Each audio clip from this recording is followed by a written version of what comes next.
teraz keby sme šli hrať, tak mohli na to. Toto je rúže so svojím mládeťem.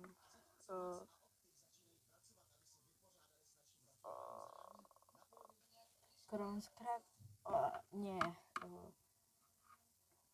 ja si nespomínam. Potom tu máme jazdeci, zase to tak pekne otvorí. Dobre, že mi to zaseklo. Tak to potom napravím. Alebo to bude. Dobre. Potom tu máme Michalus, Aniet, jak sa bavia. Aniet je majiteľka ranče. Ona je majiteľka rúží a to živľatka, jak som to říkala. Potom tu máme také seno, toto ešte, neviem čo je, to som nezapala. To bolo niečo, kedysi. Potom tu máme uložený priestor, tu je vana teda. Takto, môžete si odprchovať toho koníka, tu máme proste veci, potom za to mám taký boxy, kde si môžete zatočiť žilbetko. Potom tady mám dvoch krasavcov. Ona vlastní tohoto majiteľka ranče, potom tady máme troch, toho vlastní majiteľka ranče, tých a táto vlastní ich, tak máme tu vanilku a srdce. Toto je srdce a toto vanilka. Pada. Tam pri tej zakladám, to je ne.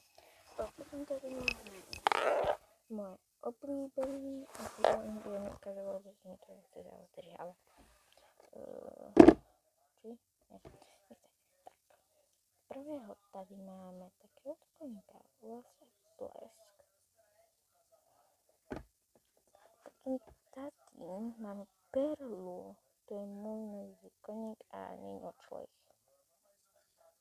Ovo je plastový, ani to nevidíte, čo to je od človeka, nevie. No ani nie to koník. Potom tady máme môjho druhého najlepšie konia a čo mám ako rada. Potom tu mám takéto dúbky, ale oškrtané.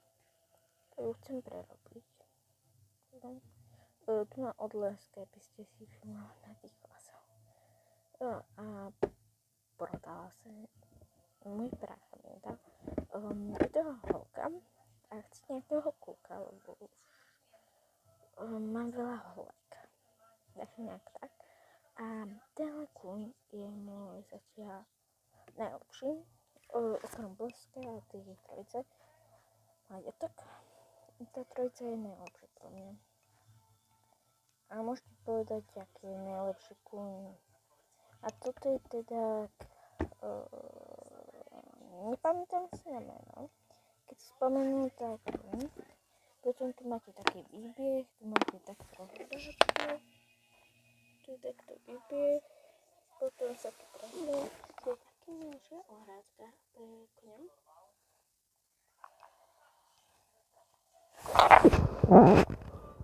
Takže toto je videa dneska všetko, a tu má ešte kabel, dneska všetko. A my sme sa videli na ďalšom čate.